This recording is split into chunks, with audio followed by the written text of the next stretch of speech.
David, thank you so much for coming on the Easy Pray podcast today. Thank you. I'm glad we hit record. We've been just we're right now like 16 nested tangents in talking about Himalayan cats and comet systems ruining public discourse at this point. So yeah, I'm glad we hit record. I'm very happy to be here. Thank you. So can you give the audience a little bit of background about who you are and what you do? Sure. I'm a science journalist, and my beat is motivated reasoning, judgment, decision making, psychology of how people delude themselves, that sort of thing.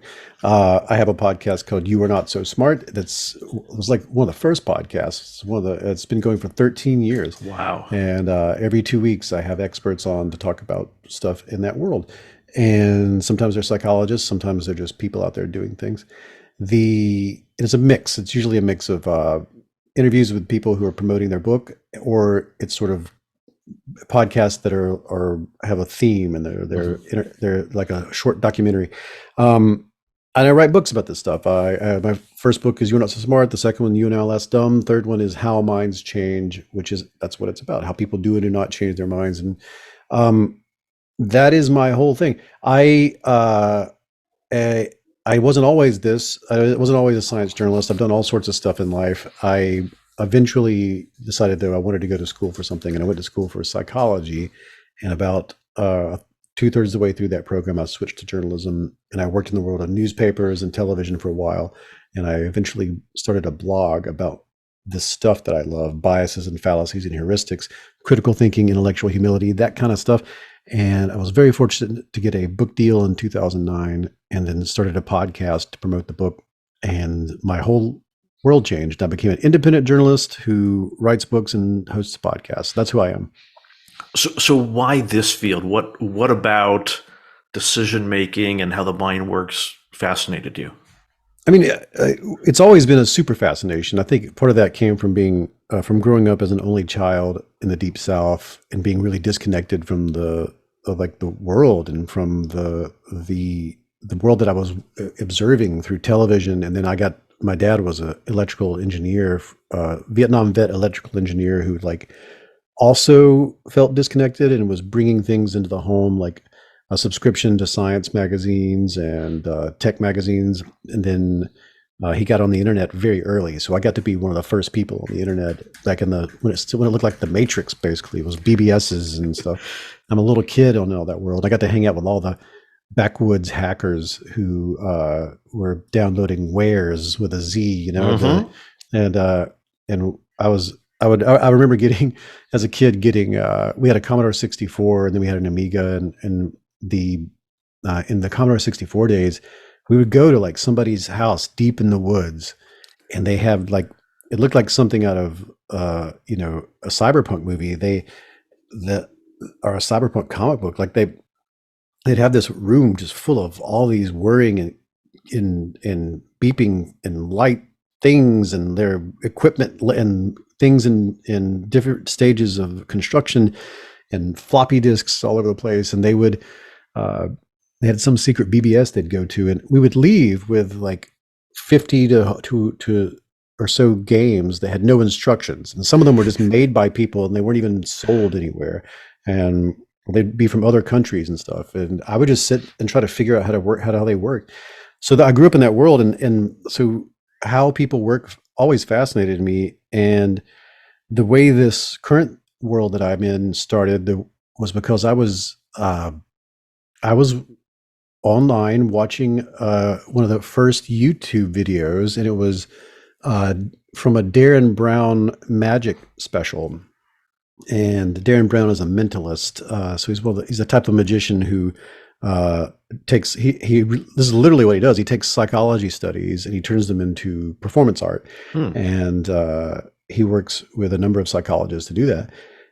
And in this particular piece of work, he was on a college campus, and he asks somebody for directions to some place on the campus, and the person starts giving them directions. And then two people walk between him and that person who's giving them directions, holding a gigantic painting. And just to make it even more weird, the painting is of Darren Brown. And they, when they walk through the frame, when they walk between the two people, one of the people holding the painting switches places with Darren Brown. So now the person is giving directions to a completely new human being, and the whole bit is they don't notice that they're now giving directions to a different person. And I remember watching that thinking, there's no way that's true. So I was in school. At this point in time, I was working for a television station, but I still had access to my alma mater, and I went to the library and found the original research for what he based that on. And it's called change blindness. It's related to something called inattentional blindness. And in the real research, sure enough, people would like turn in a questionnaire, and the persons that they turned it into would duck beneath the desk, and then a new person would come up and then start talking to them. And then they did eventually take it out on campus and did the exact same thing, ask for directions and have people switch places. And in the actual research, about 35% of people don't notice. And that's still a very high number. 1/3 of human beings will not notice. And you can mess with it. Like you can mess with the context, and you can increase the likelihood that the person won't notice. But they can really drastically change the appearance of the person who's giving you who's asking for the directions. So this really excited me, and I thought there's a whole wing of psychology that I remembered that was in this domain. Ways we are we're not getting a one-to-one representation of the world in our models of reality. Ways that we are creating, we're basically becoming we're the unreliable narrators in our own stories. And that the idea that it wasn't so much that we would do that, it was that we would do that and not notice.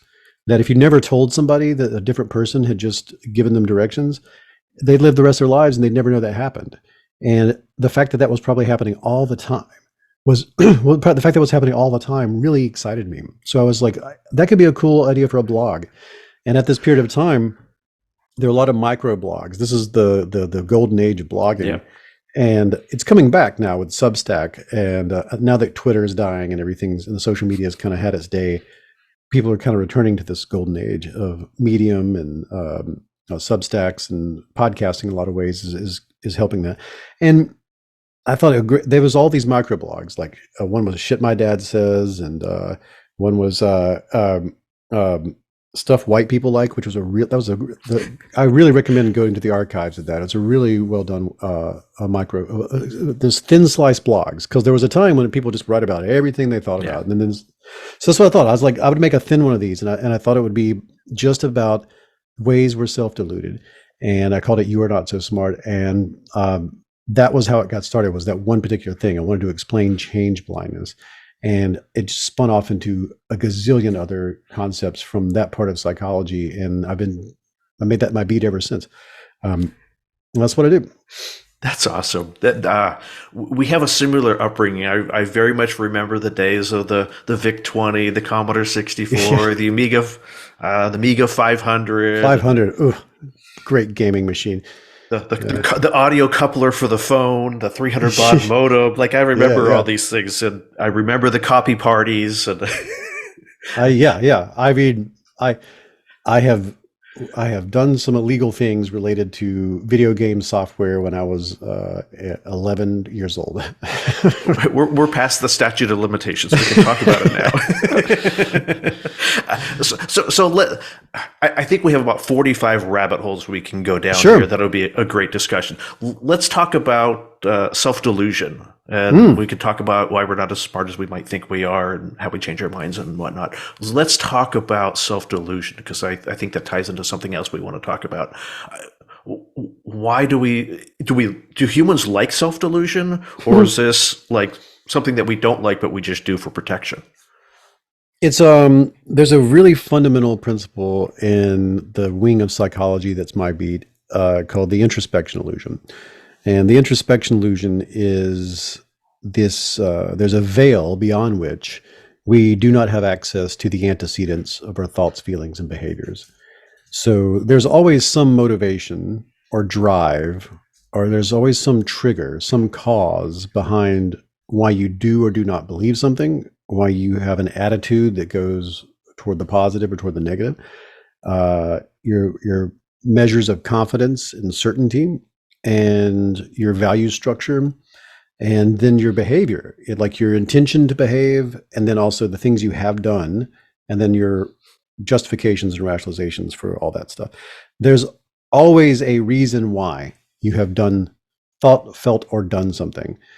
And many times, if not most of the time, the actual reason behind those things is hidden to you, is inaccessible, or it would require you to engage in some sort of guided metacognition with a person who understands how to do that rhetorically, or a therapist or psychologist who understands how to draw that out of you and get you to articulate it. But if you haven't done that, what we most often will do is just come up with a reason for it. And I often refer to this as little r reason. So there's big reason with propositional logic and philosophical concepts, and critical thinking and hardcore, like let's really apply scientific reasoning to things. But there's also the little r, which is just coming up with reasons for what I think, feel, and do.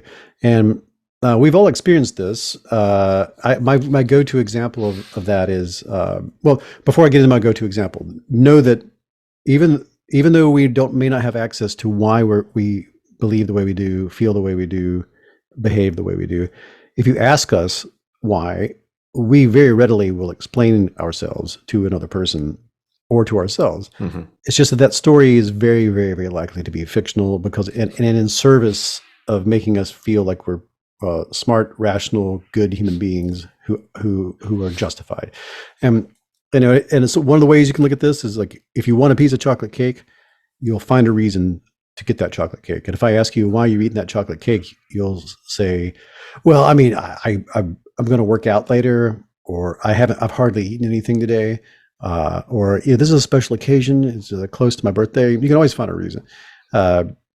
And I like to describe motivated reasoning in this regard. The introspection illusion leads to motivated reasoning. Motivated reasoning is one of the things that, let me put it this way. Much of our behavior, our thoughts, feelings, and behaviors are the result of motivated reasoning, but we very rarely will communicate to ourselves and others that our reasoning was motivated by the thing it was motivated by. So that's where the delusion comes in. And there are many reasons why we'd want to do that. We might want to protect our identity. We might want to protect our status or reputation. We might want to protect all sorts of outcomes that we're worried that there's a risk versus reward of being honest with ourselves in some regard.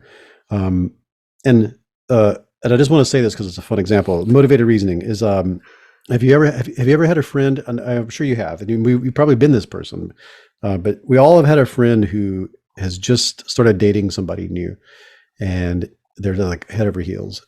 And you ask them, what reasons do you have to like this person? You might not word it that way, but that's what you're asking. And they will say, oh, where do I start? I like the way they talk. I could just listen to them talk for hours. I love the way I like the way they walk. I like to watch them cross a room. I love the music they're introducing me to. And honestly, I like the way they eat food. I like to watch them cut their food and eat it. Everything about them is fantastic. And you're supportive, and you're like, that's great. And then a couple months later, they're breaking up with that exact same person. And you ask them, what reasons do you have to be breaking up with this person? And they will oftentimes say, where do I even begin? I can't stand the way they talk. Their voice just like nails in my spine. I can't stand watching them walk. Like, they have this janky, weird walk. And when they cross a room, I look the other way. The music I have to listen to every road trip, the stuff they make me, I can't stand it. And the other day I was watching them, they were using a fork and knife to eat a candy bar. Can you believe this? I was like, I cannot believe I'm with this person. So you may have noticed that the facts have not changed. These are the same facts.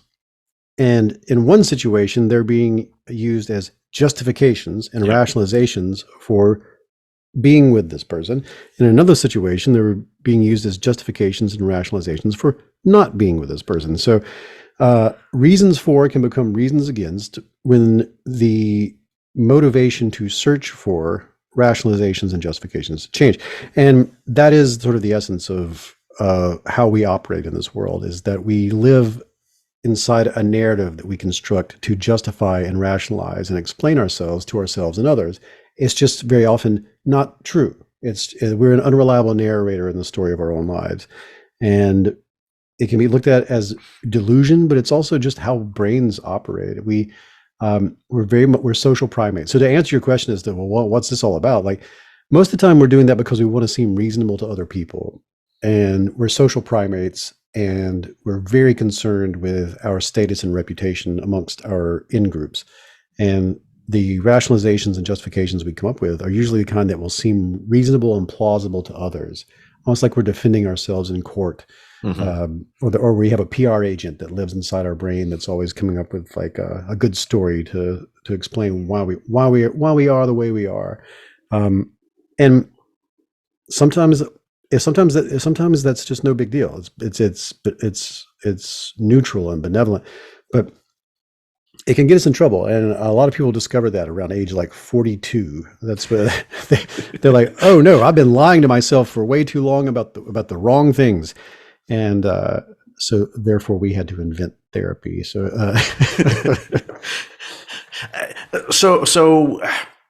I'll ask a question, and maybe it'll make sense and maybe it won't. So in the comic book, we have breaking the fourth wall, and is there a way that we can break the fourth wall and look at ourselves and say, oh gosh, I'm just creating all these really silly reasons when it's really something else, and I didn't want to communicate that something else? And is that even healthy to do? Yeah, I mean, I am a big, first of all, yes, you can do this. And yeah, you ought to be doing this. This is my opinion on the matter. Like, you may be hurting no one, but you certainly aren't living your best life, and you certainly aren't rising to your potential when you live in these completely fictional narrative landscapes.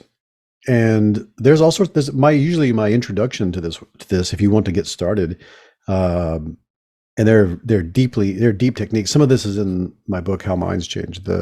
These rhetorical techniques that you can use on yourself or others. But a really easy introduction to this is just to ask yourself, am I right about everything? It's a great question. You could pick something very specific. You could think about your job, or you could think about something that you have a really strong opinion about.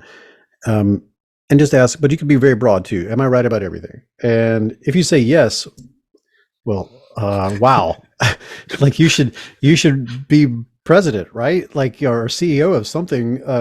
You have a superpower. You should be a member of the Avengers, because your power is you're right about everything. That's amazing. So yeah, most people, if you're being honest with yourself, you'll say, no, I'm not right about everything. So then the follow-up question is, okay, what are you wrong about?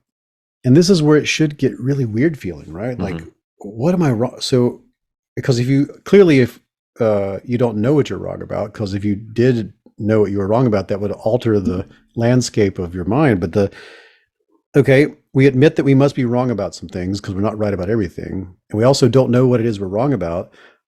What are you doing about that? How important is that to you?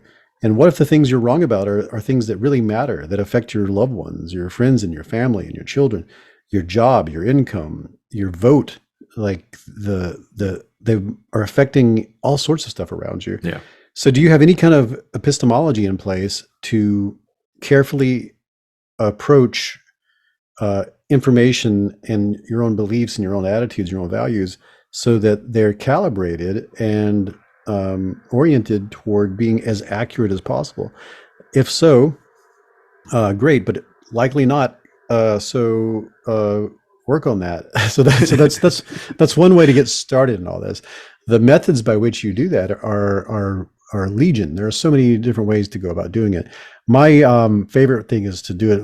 Let's play a little game real fast. If you don't mind. No, let's go for it. I'll make it nice and neutral and easy. It'll take less than fewer than 10 minutes. Okay. Let me ask you, Chris. What's the last movie you remember watching? The Marvels. The Marvels. Great. Okay. And did you like it? Yeah, it was entertaining. Okay. Yeah, it was entertaining. So if you were like working for Netflix and you were the person who wrote the little thing in the box, so when I'm browsing around on Netflix, I read that to see if I want to watch it. What would you kind of put in the box for the Marvels? Oh, it's an exciting continuation of bringing three Marvel characters together as they share their experience of figuring themselves out and the world around them Right on. Okay. in So that's space and all in that fun space. stuff. That'd be great. Dot, dot, dot. In In space. space.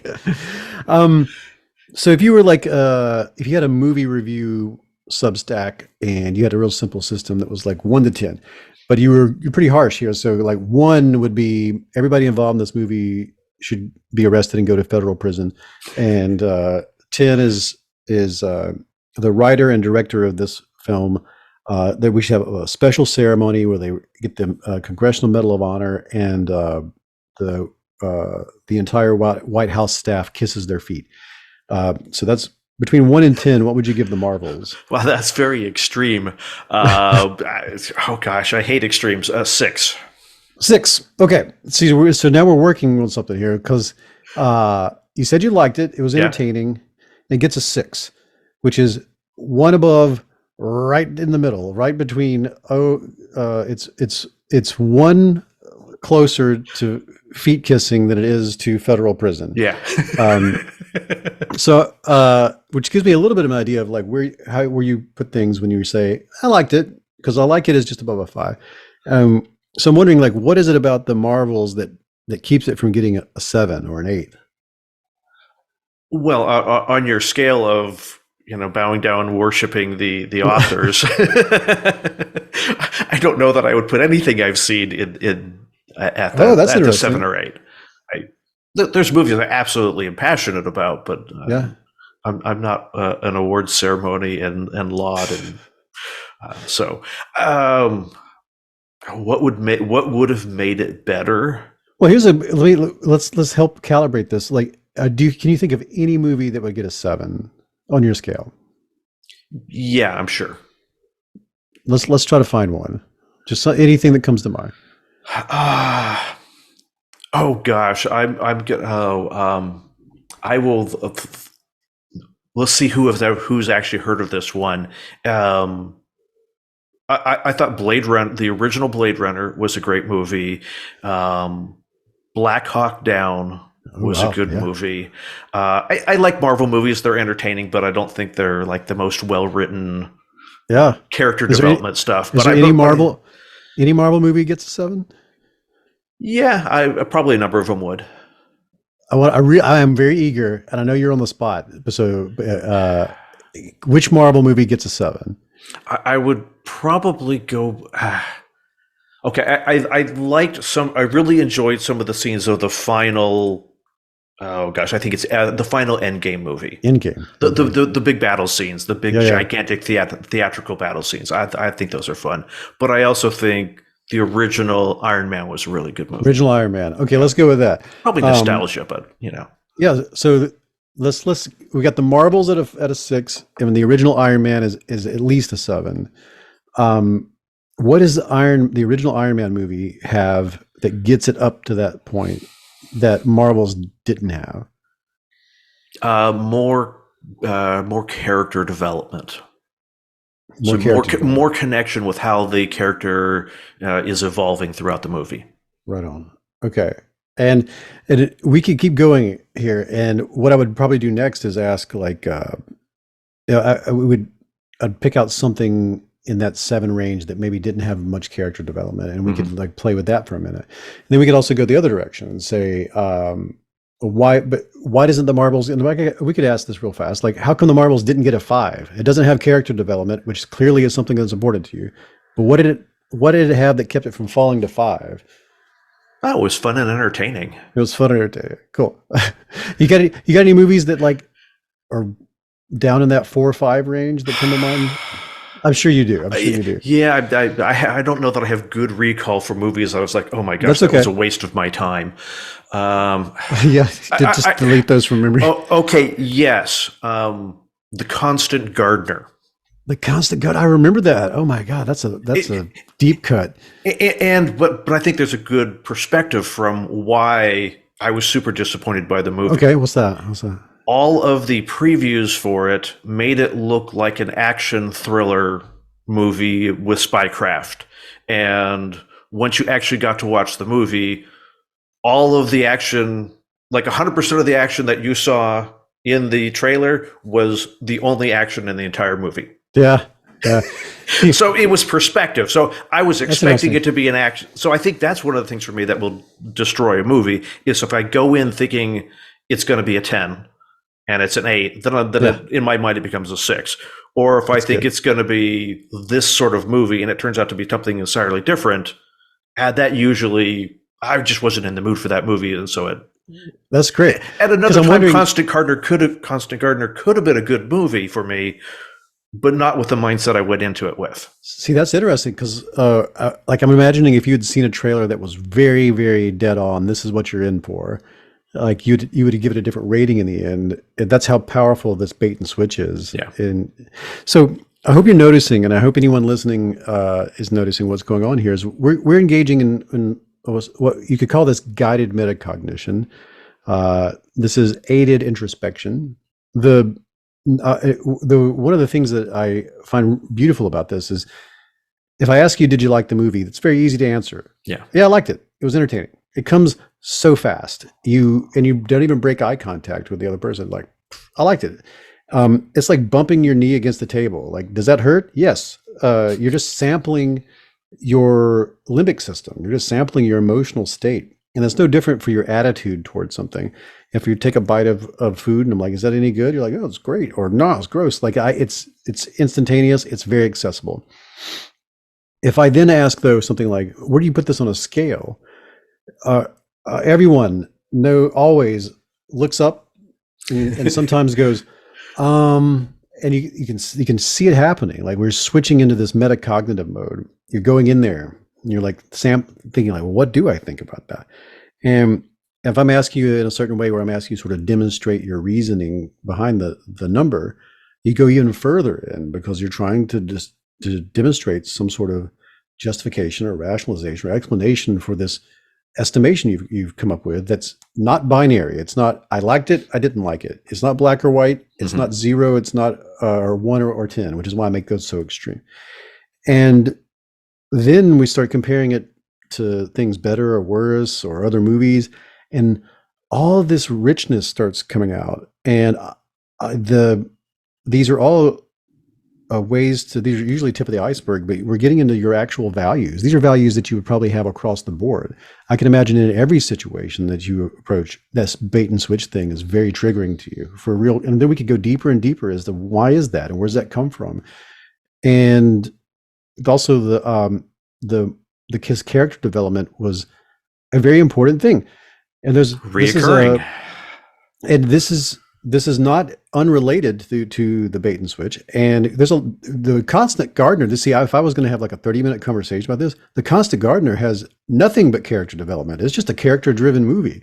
So, but it doesn't get a very good high score. We can play with it, and your score might change in there or whatever. And these are the central tenets for the rhetorical techniques I discuss and how minds change. But you'll notice how in this conversation, I have not told you how I feel about any of these movies. Yeah. I have not tried to copy and paste any of my own reasoning or opinions or attitudes or beliefs into the way we're discussing this. With the exception of your reaction when I said Constant Gardener was a movie I hated. Your facial expression was like, what? How could you disagree with that? But for the most part, you did a good job of staying. And I can tell you, I remember the Constant Gardener. I remember being disappointed by it as well for similar reasons, and thinking I should like this more. Like this movie is not poorly made, but it didn't leave me thinking I'm going to tell people about it. Yeah, I'm not going to buy that poster and put it on the wall. This technique is wonderful for a couple of reasons. One, I love that all of this it was in you. It was already in there. It's in there. And you may live a life in which you very rarely introspect in this way, and you're in the shower thinking about what you've got to do today. But this richness of experience and this ability to articulate where we're coming from and what motivates us and our value structures and how they affect other things in our life. It's all in there. And until it is brought to the surface, oftentimes we run on this autopilot that we can hold opinions, we can hold very strong opinions, but we're not holding them for any justified, anything justifiable. We're holding them for some sort of very emotional or very reactional, like something that's just purely performative. But once you start to introspect, very rarely have I had a conversation with someone on any topic where we did something like this, where the way they felt at the beginning of the conversation was the way they felt after. It at least becomes more nuanced in a way that makes it complex. And we could replace that with something like gun control. Honestly, like I could say, how do you feel about gun control? Are you for it or against it? And you might very quickly go, I'm for it or I'm against it. And then I say, well, where would you put yourself on a scale? Like one would be, every person in the United States, regardless of their criminal history, gets an assault rifle styled weapon in the mail for free once a month. And then 10 would be, if you say the word gun, just say it out loud, and a police officer hears it, you go to jail for 10 years. No question. That's just the way the law now works. Where would you put yourself on that scale? And people will pick a number, and then we can start talking about that number. Why not higher? Why not lower? And then eventually you're telling me, well, what justifies this number that you've arrived at, and what methods are you using to determine that that's a good reason to hold that level of certainty? And that same sort of discussion would involve no arguing between us in any way.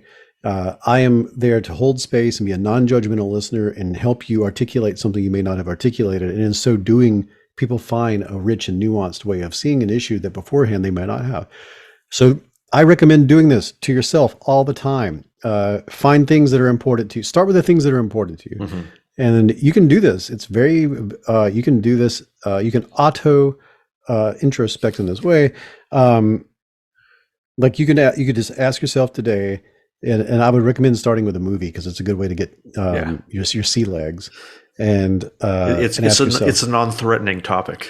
Mm-hmm. And then move on to other things. Like if you're, especially if you have any conspiratorial beliefs, like if you currently believe the Earth is flat, please apply this technique to that and see what happens. So perfect segue. I don't know if it was intentional or not. Probably so. I have a rich psychological background, sir. So we were talking before we started recording about conspiracytest.org and your involvement in that. Oh, yes. Let's talk about that. I did actually forget about that.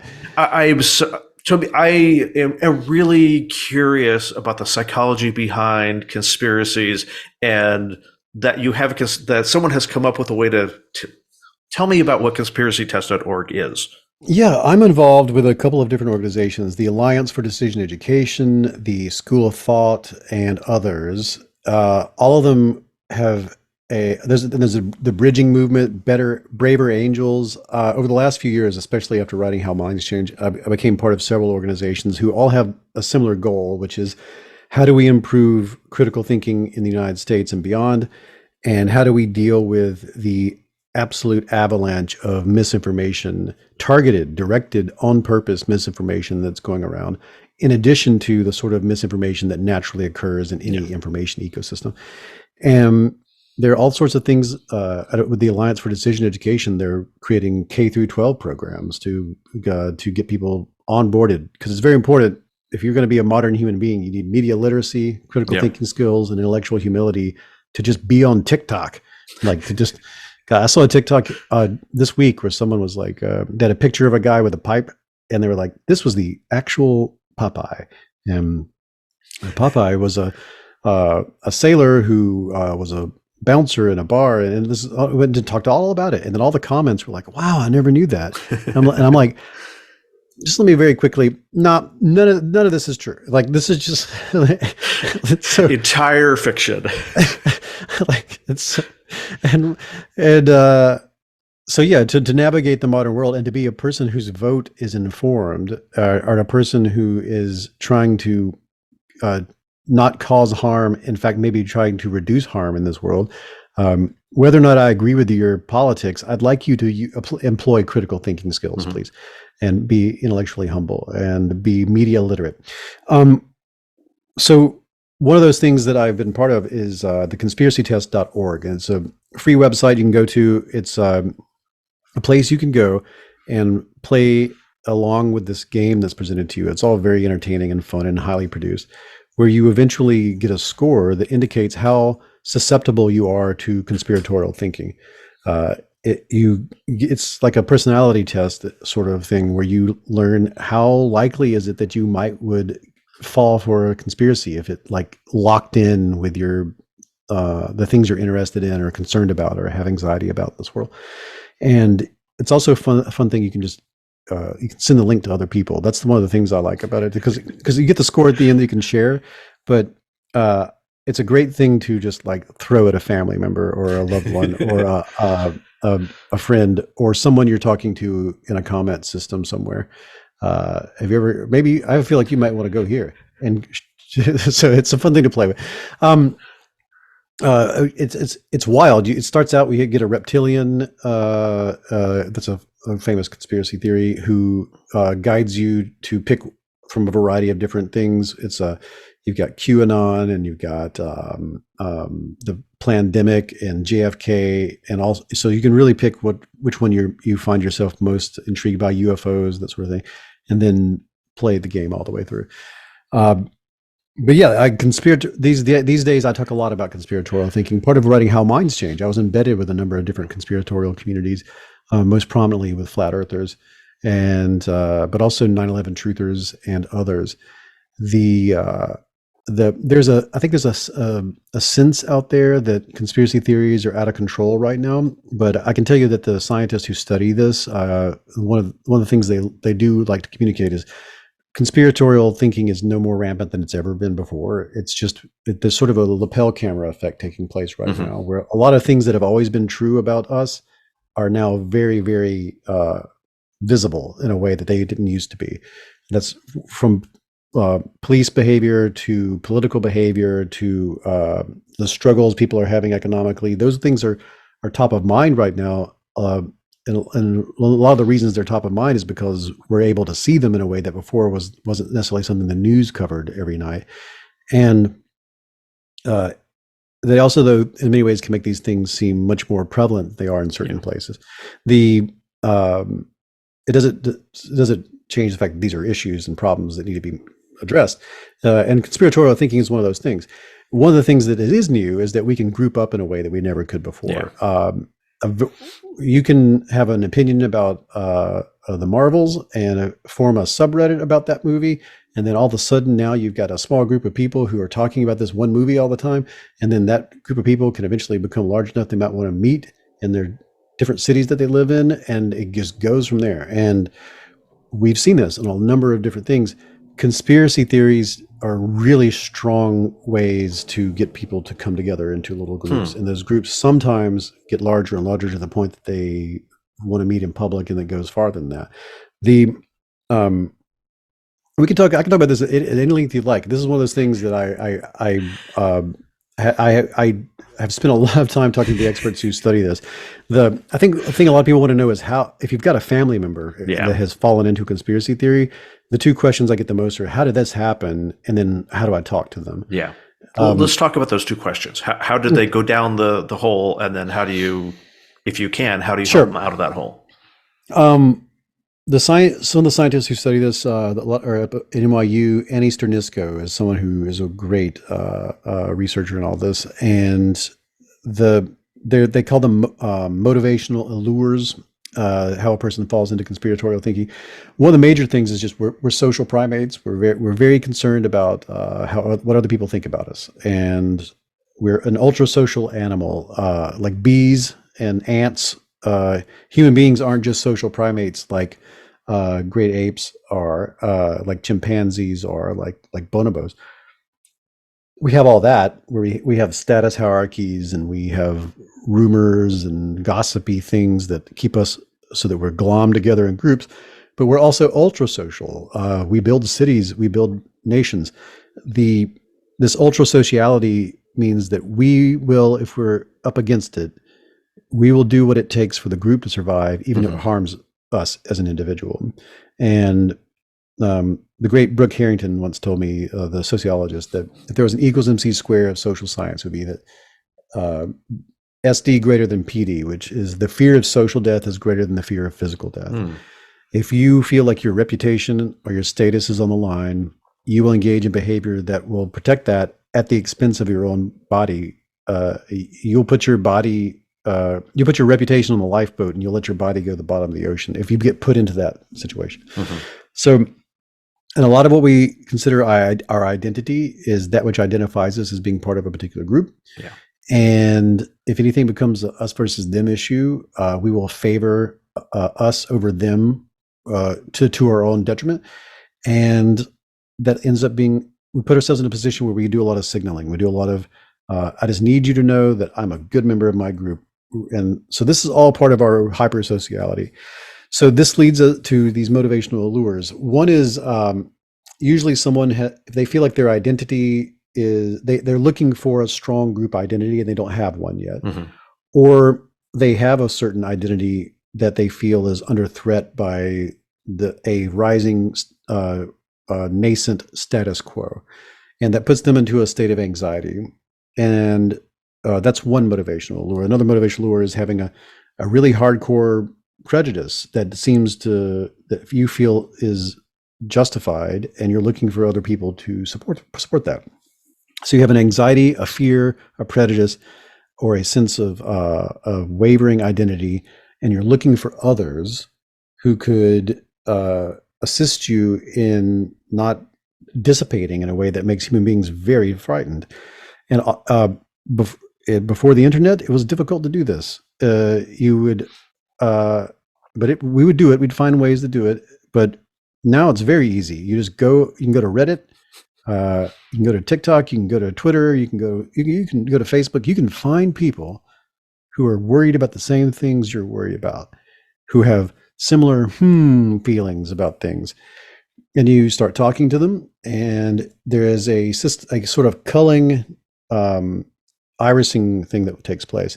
It's not so much different than like an email scam. There's those email scam. Like if you're like me, you get like 100 scam emails. Some of them go into the spam folder, but some don't. Or you get those text messages that just say hello. Yeah. And the reason those scam emails always seem so obvious. They're like who would fall for such a thing? But that's on purpose. Those scammers will send out 16 million emails, and they make them as obvious as possible because it takes about a year to really get somebody in a good long scam where at the end of the scam they're going to ask you to do something, give some private information over. This is your world, so I'm sure I'm like mansplaining right now, but this is important. This is important because the psychology here is similar, that they want it to be obvious in the beginning so that people who won't fall for the scam don't click on the email, because that will waste their time 6 months down the line. So, but it's sort of a naturally occurring version of this happens when people go to these groups and they start talking about their anxieties. A lot of people do that and they just flirt with it for a minute and they go, this seems kind of weird. I don't want to be there. But some people don't. And there's all sorts of reasons that might be true. There's something that might be happening in their personal life. There is something that might have happened to them recently. There could be a long-standing anxiety. There are certain conspiratorial communities that really that people fall into them. This early stage stuff happens where they're not as skeptical as they might be because they have trauma or they have PTSD or they have something that happened in their lives earlier that just gets them more attuned to it than other people would be. And at some point you're hanging out with these people and you're discussing issues and you're being introduced to new things, and you cross a line where whatever allure brought you in, the fact that you're hanging out with people and you feel this social human connection with them becomes the prime motivator. And once you're switched over to that, all the things I mentioned earlier come into play. The conspiracy becomes almost irrelevant to the fact that you are now part of a community and that you have an in-group. And at some point, buy-in requires you to behave, act, and feel a certain way, or you risk ostracism. And at that point, people will often pick to believe some very strange things to stay in there. And once you're deep into it, you're deep into it. And so when your family member or somebody has fallen into something like that, one of the things you have to have is cognitive empathy for why they fell in, which means, like, when it comes to flat earthers, which is, I keep using this because it's so nice and neutral, which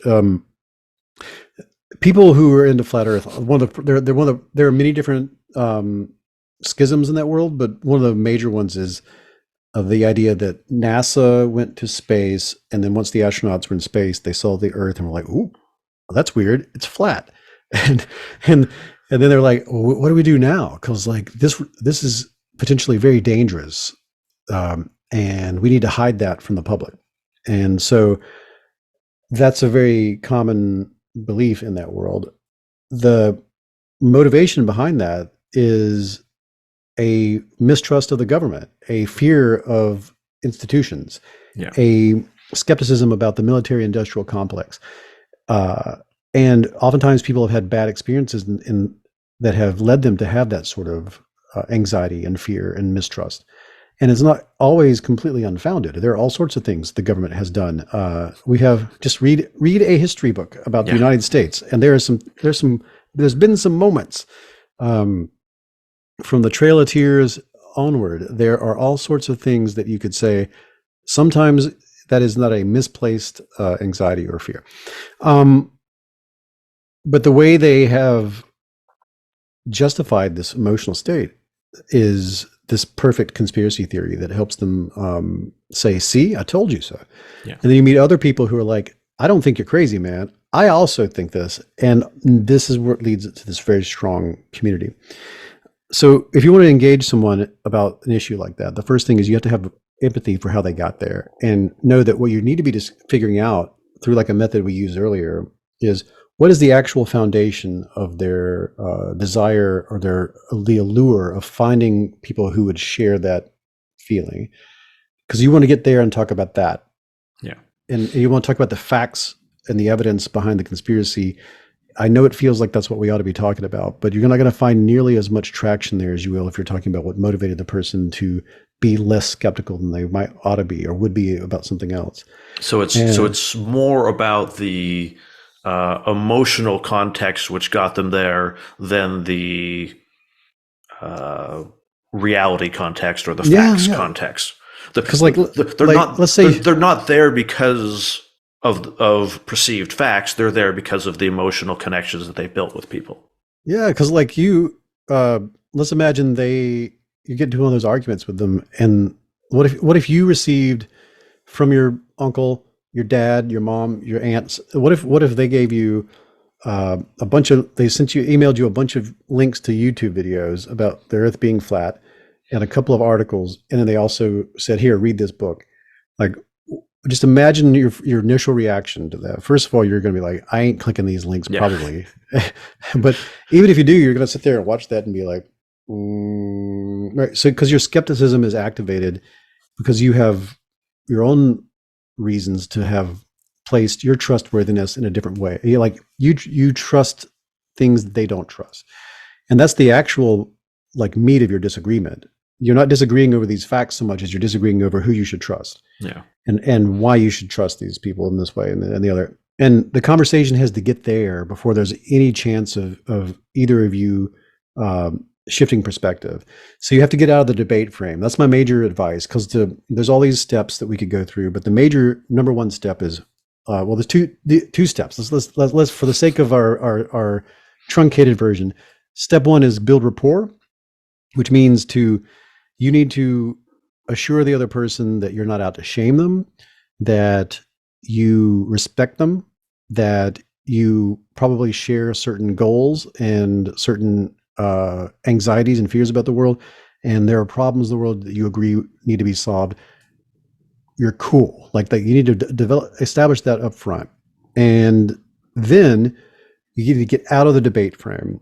And the debate frame is a lot of people are good at this. There are politicians who love doing this. Like, you call somebody a name, insult them in some way and then get them to engage you on that level, and you're fighting a fight that they can win.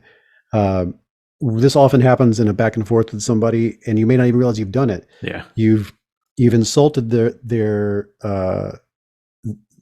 sense of trustworthiness, and you made them feel like they should be ashamed for the way they think, feel, or believe, and they're having to defend their identity and defend their own like selfhood to you, which is what the discussion ends up being about. And you're not even talking about the conspiracy anymore. So you need to get out of that debate frame, which I like to think of it as a face-off. So get out of face-off and switch to shoulder to shoulder. And so basically what you're trying to do, this is common across so many different domains: street epistemology, deep canvassing, motivational interviewing, hostage negotiation, high level like business negotiation. This is all a major component where I can't be your opponent and you can't be my opponent if we expect this to work. And I can't try to be trying to win and you lose and you do the same.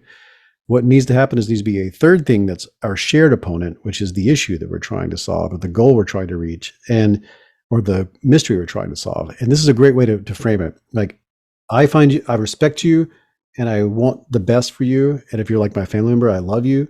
So, isn't it curious though that we disagree about this?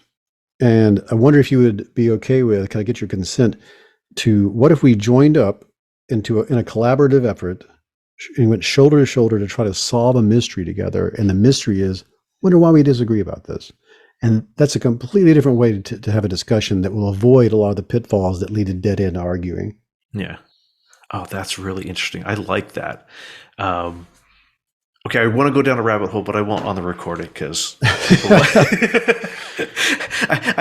there's things triggering previous interviews. Super interesting. Like I find the way that our minds work and the things that we do to rationalize or justify or explain why we've done something that someone else would think odd. It's really interesting, whether it's self-preservation or I guess self-preservation is groupthink, being part of a group. That's just so interesting that we do that. Because I like to, one metaphor that works well for me, and if I say like or as, change that to simile, which is if you show a kid, like a little kid in 2023, when we're recording this, a picture of the Kitty Hawk machine, the first thing that flew that we called an airplane. Although there were other people that did things, but for the sake of this description, if you show a kid the picture of that and you ask them, what is it? They'll say an airplane. And that's wild, right? Why? Because airplanes look like airplanes. Why do airplanes look like airplanes? Even the first airplane looks like an airplane as much as a Boeing 747. Why is that? And because to get something to fly on this planet, you have to overcome some challenges. Material science, gravity, wind resistance. The thing that creates the energy for it to go has to be a certain weight, and there has to be ratios involved, and all these things have to, and once you solve all these challenges, it ends up taking a form that is pretty identifiable if anybody's ever seen one before. And it took a long time for us to figure it out, but once we did, it looks a little like a bird, but it shares some properties of birds, but has some very special properties for it to be a thing that we can get in and fly around. So airplanes look like airplanes. And these rhetorical techniques that work, that actually get somewhere, they all tend to take a similar form, which really blew my mind. When I met the deep canvassers and the street epistemology people and all these other people, they were all doing something similar, but they had never met each other. And most of them had never seen any of the science that supported what they were doing. Yet they had come up with something that was pretty much, if it had steps, it had the same steps, usually in the same order. And that's because you have to overcome certain challenges if you want to avoid the dead end, if you want to avoid the derailment, if you want to avoid entrenching the other person deeper than if they had never met you before. And you were mentioning some of the stuff already, like reactance is one of those things. If for anyone listening, if you've ever been a teenager or you've ever met one, you can have a really filthy room, like bedroom, and you could have in your mind like a neon sign that's saying, you need to clean your room. You need to clean your room. you need to clean your room. But if you go into the kitchen and your mom says, hey, you need to go clean your room, you will likely go in there and like eat a candy bar and throw the wrapper on the pile and then like wallow around, make snow angels in your filth. Even though you want to do that and you know you should do that, the fact that someone else is trying to tell you to do it is very triggering. And they call that reactance. Someone's trying to steal your agency. And of course we should be careful about that, because sometimes when people ask you to do things, who knows what they're up to. So if you do that in a conversation, you will derail the conversation. And there are 1,000 other things like this. Like you were discussing, identity is very important. When a person feels like their identity is under threat, or they feel like you're asking them to do something that would lead to a bad outcome socially for them. There are many, many things you have to overcome in a conversation dynamic to avoid a dead end result. And because of that, these rhetorical techniques tend to take on a certain form. And that's I love that too. It's amazing, right? Because it's just how brains work. It's how our particular brain makes sense of things. This has been a phenomenal conversation, and we have gone longer than I think either of us planned. It's totally okay. I burned 10 minutes talking about getting to visit NASA, so that's okay. Super appreciate your time. So the conspiracy test, it's actually at theconspiracytest.org. I got it wrong, but luckily the one I gave actually redirects there. Yeah. If people want to find out more about you and the writings that you do, your journalism, where can they find out more? Cool. I guess there are 3 places right now. You Are Not So Smart is the name of my podcast. It's also the website that has all the backlog for that, youarenotsosmart.com. My personal website, davidmcraney.com, has everything else there. All my socials are David McRaney, at David McRaney. My most recent book is How Minds Change. And if you're interested in a lot of the stuff we were talking about just here at the tail end of the conversation, it's a whole book about that stuff. And where you'll see, that's a very on the ground embedded book. I embedded it with conspiratorial communities, with cults, pseudo cults, Westboro Baptist Church, the whole thing, and people who had left those places. And then I have a Substack that is slowly becoming a source of long form writing about whatever I'm into, and that's just called Disambiguation. But if you go to davidmcraney.com, you'll find all that stuff. Awesome. David, thank you so much for coming on the podcast today. Hey, thanks so much for inviting me. It's been great.